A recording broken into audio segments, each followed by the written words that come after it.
Good afternoon, everyone, and welcome to the M Word episode 9. It's Thursday. My name is Robin, Technical Director at Man and Machine, and it's great to have you with me. Today we're going to be looking at Enscape 3.3, specifically inside of Revit 2023. Too many numbers. It's almost going back to the days of BIM Level 1 and BIM Level 2. This is almost a springboard to BIM Level 8, but that side, there's no BIM levels anymore. It's UK BIM framework and alignment to that, but digress a little bit there. We're going to be looking at those the new features inside of 3.3 in Enscape, and it's great to see that it's now working inside of the latest release of Revit 2023. There's some really nice new stuff in there in Enscape 3.3. A couple of bugs when it was first released a week and a half ago, but there's a patch. That patch fixes the bugs that some of you were seeing on the asset library popping up, and it also enables the 2023 Revit functionality as well. So for those of you that have watched us previously in the previous week, welcome back. Great to see you all again. For those of you that are new, obviously this is the M Word. Welcome, thanks for joining us. And these sessions are really set out as a virtual coffee break or a virtual tea break.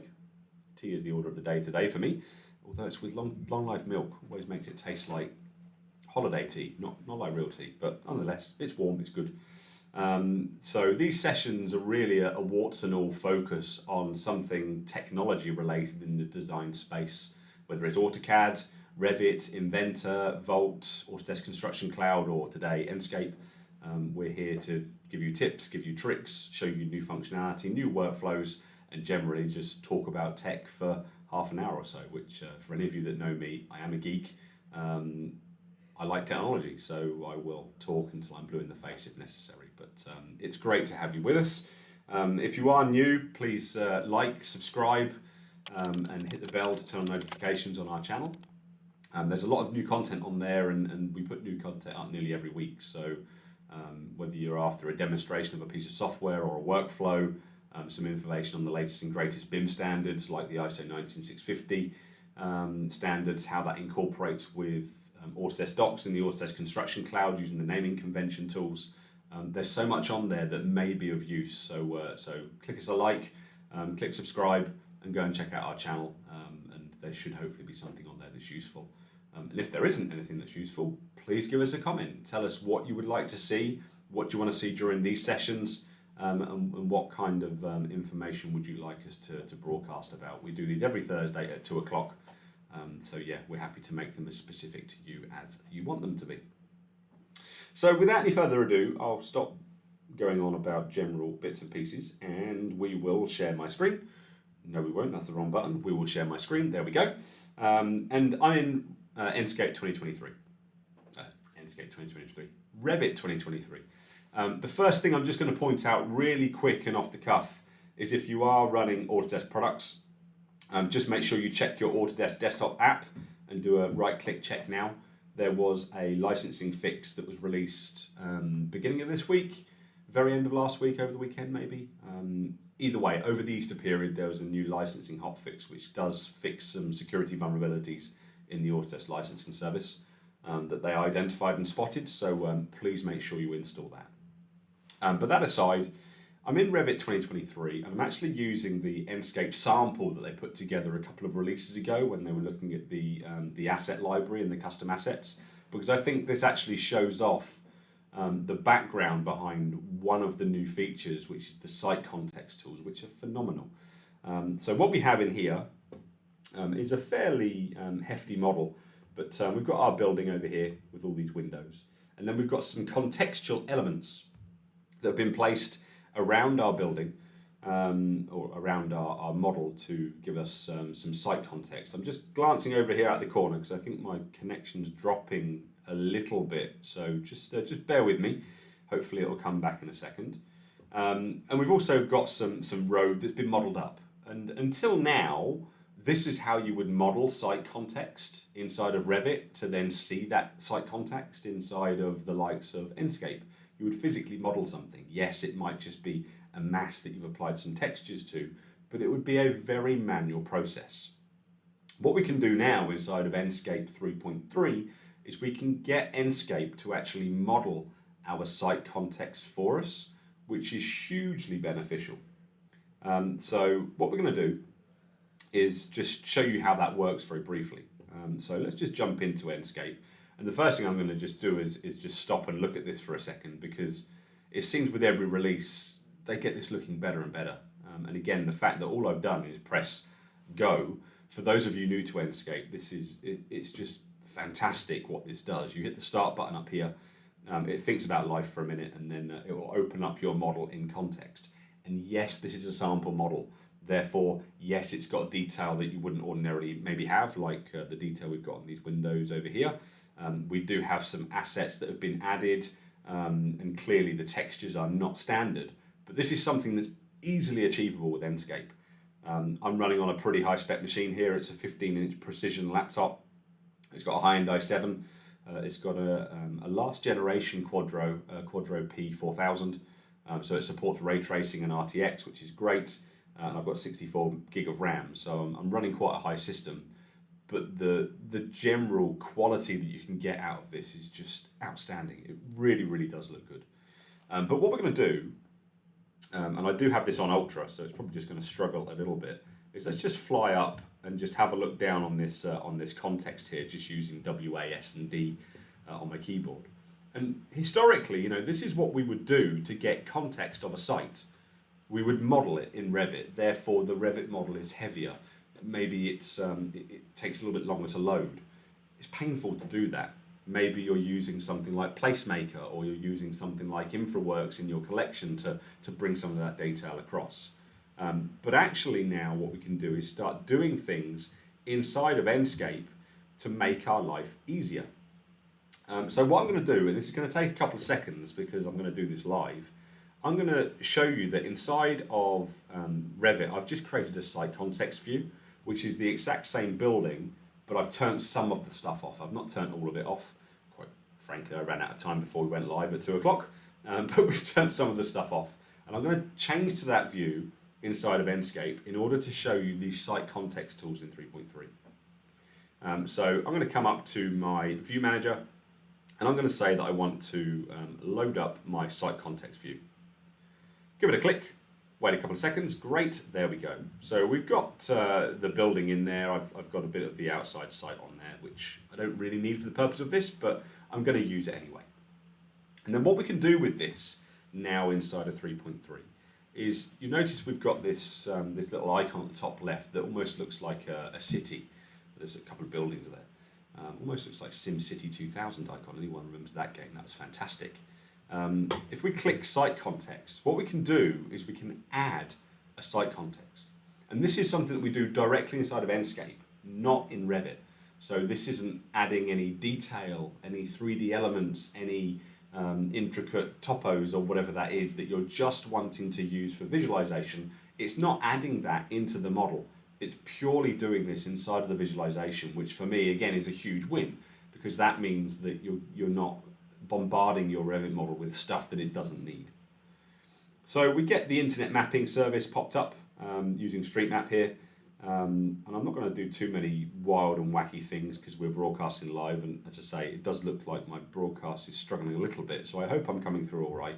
I can certainly hear myself coming through on Ellie's headphones over there, so I think it's probably just a bit of a lag in the video, but nonetheless, what I'm going to do is just make this a bit more specific to maybe the UK rather than zooming in on Boston.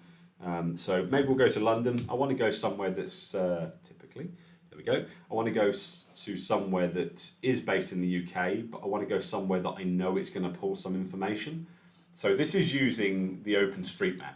So if you go to a rural location, it's going to get the base topography. Maybe it's going to grab the information about the roads and stuff like that, but you're not necessarily going to get any 3D buildings. Whereas if I go into the City of London, for example, I kind of know that I'm going to get some buildings. I'm going to get some better context in there. So let's just zoom into the City of London, Westminster. No, we'll change the party. Let's go and move this over to, where are we? Let's try and get London Bridge in there. So just move it down a little bit over here. So we've got Bank, Monument, London Bridge, like so. So this is the area that we're going to create inside of Enscape. As you can see, we can make this bigger or smaller as we see fit. We've then got this, this place marker. This is where our project is going to be. So if this was an actual site that I wanted to define, I can literally drag this, and you notice if I get closer, it actually gives me a highlight of my building, which is really nice. I'm just going to earmark that on the side of Lombard Street just here, and just stick it about there.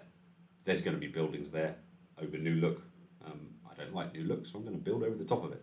So we're going to place this just here. Just for the purpose of this, that'll be absolutely fine.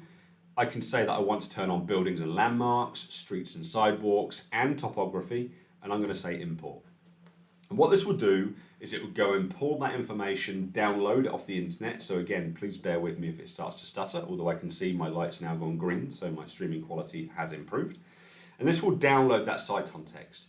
You'll notice it's pretty quick considering what it's doing, which is great. And on top of it being quick, it's also gone as far as to say, hey, you've placed this over New Look, it's got rid of New Look for me, which again for me is great, the fact that that's gone, so happy days.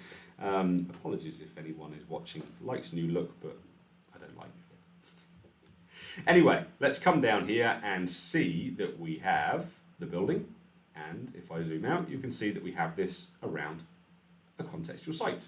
Now they are very blocky buildings, okay, but they're giving you an idea of size, shape, location. If I use this in context with maybe the white mode that you have and sketchy lines in here, so let's go to visual settings, let's put this onto white mode, maybe turn on a couple of subtle outlines here and turn this off, we start to get something that looks really nice. It looks like those paper models that you're creating. And again, the ability to just do that and start setting up this context directly inside of Enscape for me is really, really good, especially as we can, place and position that building. These buildings also know what they are and where they are. So, if I come into buildings here, we can see all the different lanes, we can see all the different streets, so we can go and look at any of these individually and turn them off. So if we come to this road here and select it, you can see it's selected Lombard Street. If I modelled that in context in Revit to get maybe a custom texture on there, I can turn it off or I can turn it on. So we've got a level of control in there, which is really nice. We can also come in there and start searching. So if I do a search for old, it finds the old Jewry, it finds old Broad Street, and I can come in there and control those completely. What I'm going to do is go through the same process again, but maybe just turn off the buildings and just show it you with the actual site context on there as well. So let's turn off the buildings, let's turn off the streets, so that we're just left with the topography and any landmarks. What are the landmarks out of interest on here? What have we got? We've got the Duke of Wellington. Where are you at? Over there. Yep. So you can see you're basically getting rough shapes for those bits of information. But if we come down, you do have a topo there. Obviously, London is fairly flat, certainly where we've positioned this here. So what we're going to do is reposition this just to show you the kind of topo that comes in. It's not perfect by all means. So let's remove the site context here and choose to place a new one. And this time we're going to choose somewhere that we know is particularly hilly. So maybe let's go for Cheddar Gorge in the UK. Now this isn't going to be quite exactly Cheddar Gorge. It's not going to go to quite the length of topography that you do have. Again, it's only using the OpenStreetMap, but anyone that's been here, A, fantastic cheese. Anyone that likes cheese, get some cave cheese from Cheddar Gorge because it's really tasty. B, really nice place. So this area here, there's caves and things here that you can go in and see, but this is all really cut out of a gorge here. So what we're going to do is just show you that, just to give you an appreciation of the topo that's coming through. So if we log in, zoom in, and let's spin this around and say that we're going to place it over this patch of land here. Hopefully no new looks in that area. We've changed our mind, we quite like new look, we'll let them back. We'll go over that one there. Maybe actually what we could do is not go over anything and stick it into a field. There's an idea. Let's stick it in this field here and say, do you know what, import everything again. You'll see a lot more topo with this particular example. It's not going to be as gorgy as it actually is at Cheddar Gorge, but it will give you a good indication. So if we spin around there, you can see our context. If we go into the gorge, you get something that it's rough and ready, but yeah, it's not quite as accurate as you'd want. But certainly for visualizations, it's great. It gives you a really nice site context, and I like it. I think it looks really, really good. What would be nice is if we could come in and put a texture on those roads or a texture on that site context. At the moment we can't do that, so fingers crossed for a later release, but for me that's really, really nice way in which we can start modeling site context inside of Enscape. I'm still big. Oh no. Thank you, Ellie. Failure. I've been covering the entire screen the whole time. Sorry. Nonetheless, I'm going to continue. That will serve me right for paying more attention to what's going on with my orange, red and green square telling me whether I'm broadcasting up to date or not. Apologies. Hopefully you still followed that along quite well. Either way, site context, fantastic. I love it. Works really, really good. I'm going to take that site context out and then continue with some of the other things that have changed in 3.3. So let's go back to our building, which is now miles away in my browser. So let's just hold down Control and Shift to fly there super fast. There we go. And just because it looks nice in this model, it's a really nice model that the Enscape guys have put together. I am going to change my view back to the one with everything on using the starting view. There we go. Give it a couple of seconds because it's telling on a lot of information there, and we are back in our modeled context. So great, yeah, okay. So if we scroll down, and we're just going to start walking. Now, again, this is on Ultra, so it might just lag a little bit to begin with at time to time, especially with ray tracing, because I do have ray tracing turned on. But what we're going to do is we're going to head our way into this building, and we're going to go and find something transparent and something with some reflections. So let's have a look in here and head up the stairs to the first floor. I'm going to try and remember where I placed it now. And was it on the first floor? I can't remember. Maybe I'll place something. So we're going to come over here to the first floor. So what we've got is a window. Window is transparent. If I place something in front of that window here that is reflective, we will see the transparent component in the reflection, which we haven't had before. Maybe it's on the other side of the building. Hang on, let me fling over. I'm sure I made one of these balustrades. Maybe I didn't save it. Either way, let's just go in and do that now quickly. So let's just jump into Revit. Let's go and have a look on my level 1, just here, great. And let's zoom in and find out where we are inside of Revit on level 1 in the building. We want to turn on general settings, Revit. No, where are you? Show Revit camera. Where's the show Revit camera button? Where have you gone? Enscape, in here, preferences. That's a new one, pin Enscape window on top of the host application. You'll like this a lot. If I click inside of Revit now, it doesn't put Enscape at the back, which is really useful for if you're using a single monitor. But nonetheless, let's, where's that button gone? Find Revit camera. Let's minimize that a second and go to Enscape.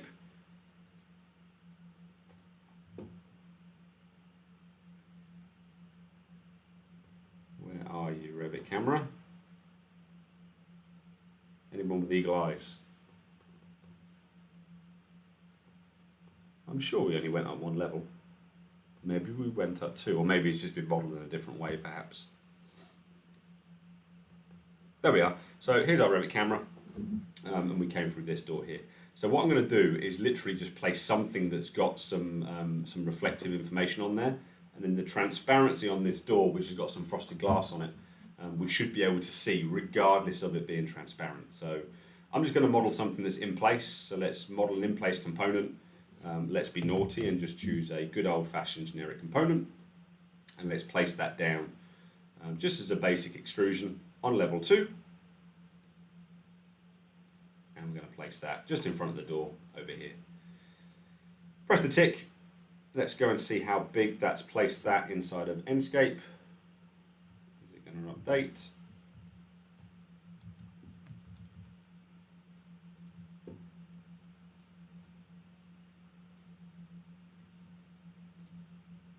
Finish model.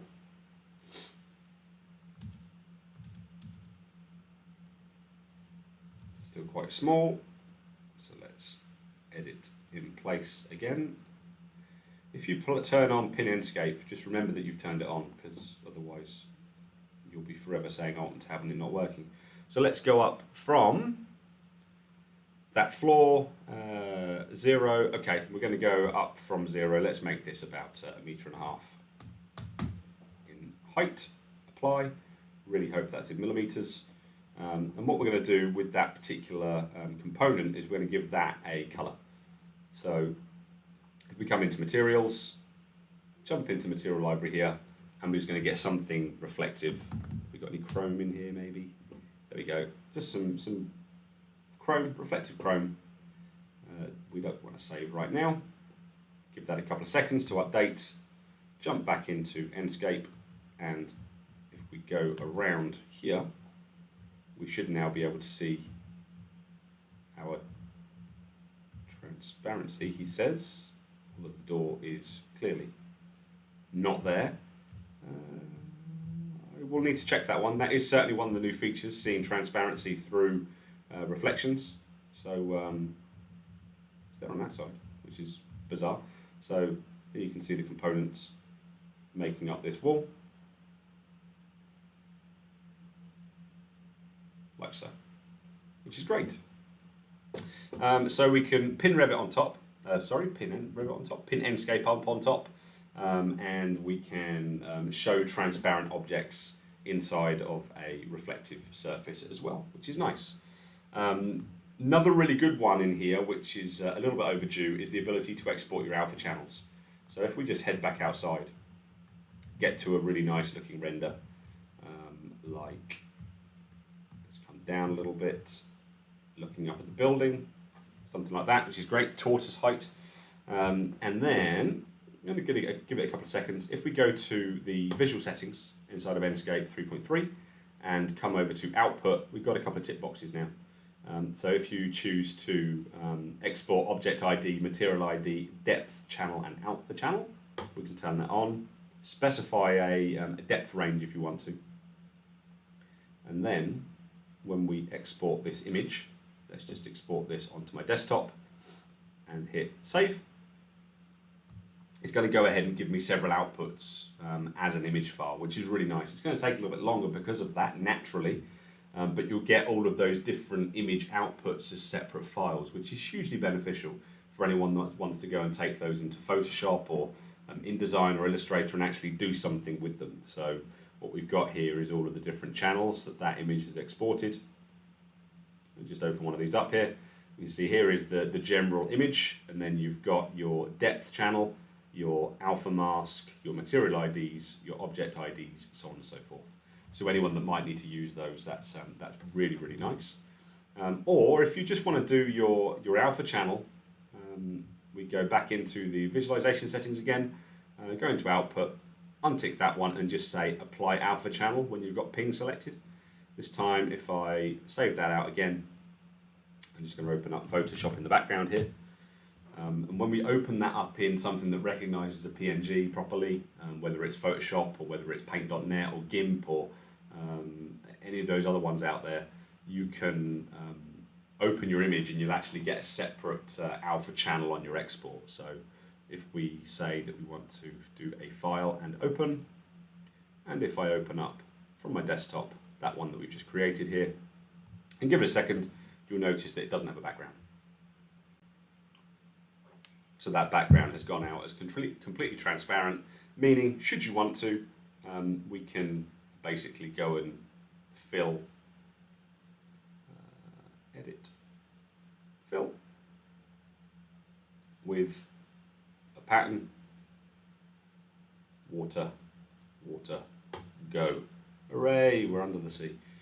So you've got all that ability to do these things that otherwise you'd have to go and do a lot of post-processing or post-editing afterwards. So the fact that we've got those now inside of 3.3 is really nice.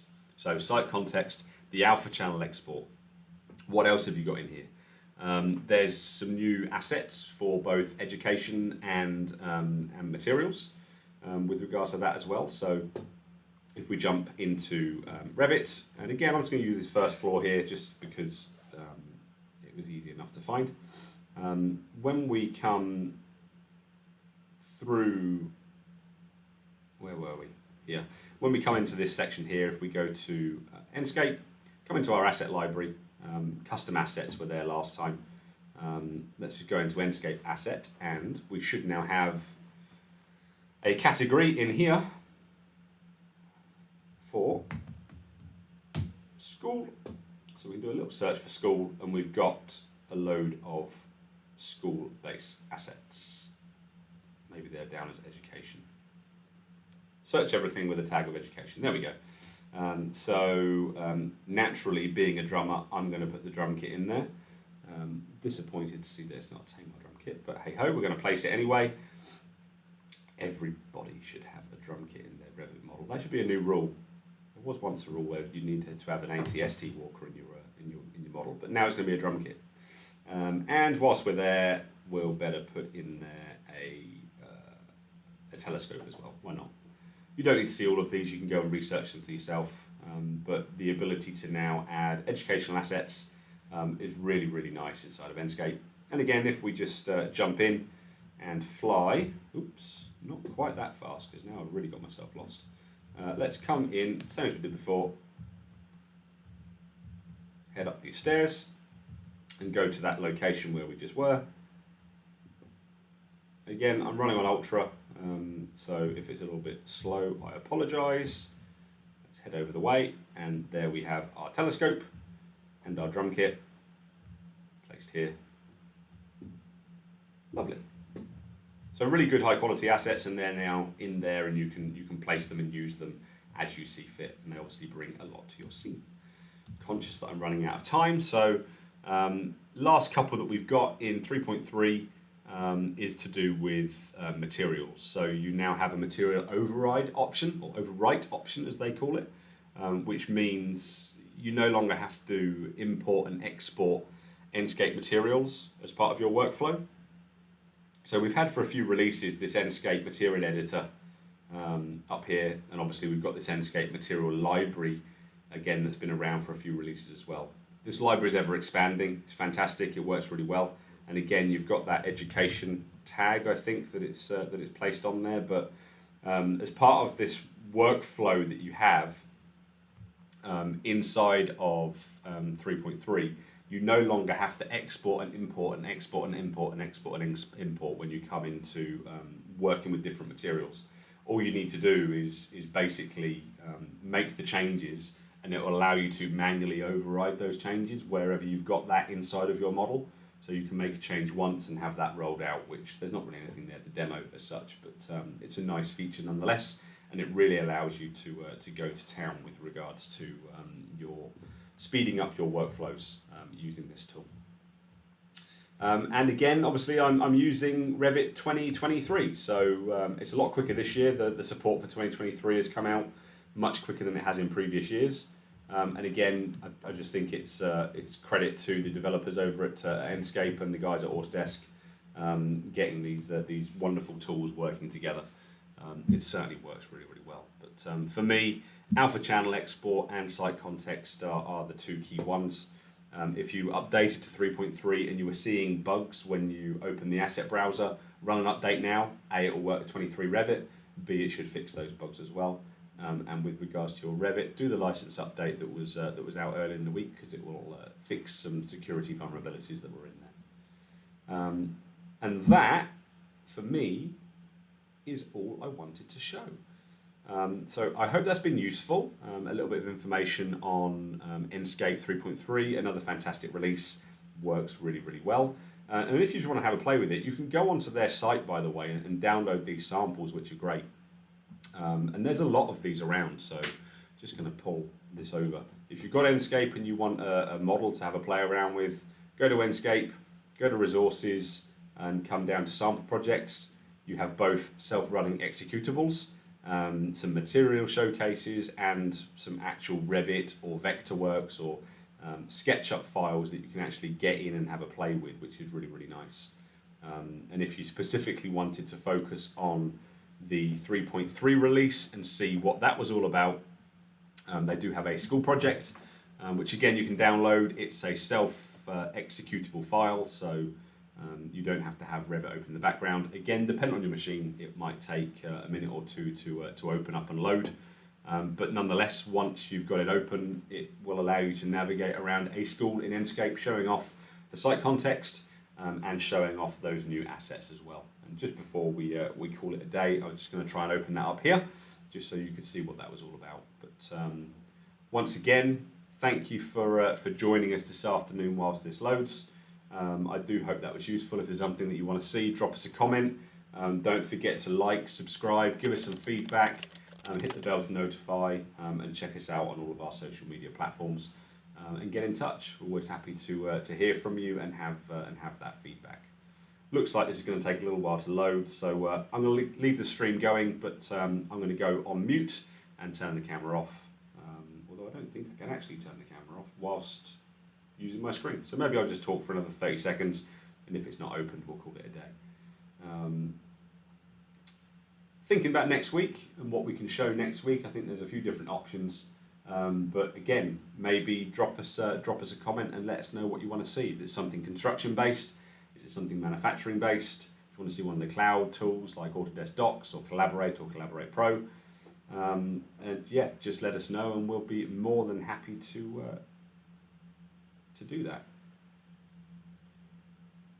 Doesn't look like it's going to play ball. It's going to take a little while to open by the looks of it, but go and check them out. You can download them. They're all free. They're all on there. So give them a download, and yeah, thanks for watching. Take care. Enjoy the rest of your week. It's sunny outside today. Hope it is where you are. So enjoy the sun this evening. And yeah, we'll see you again next week, same time, same place. Thanks a lot. Goodbye.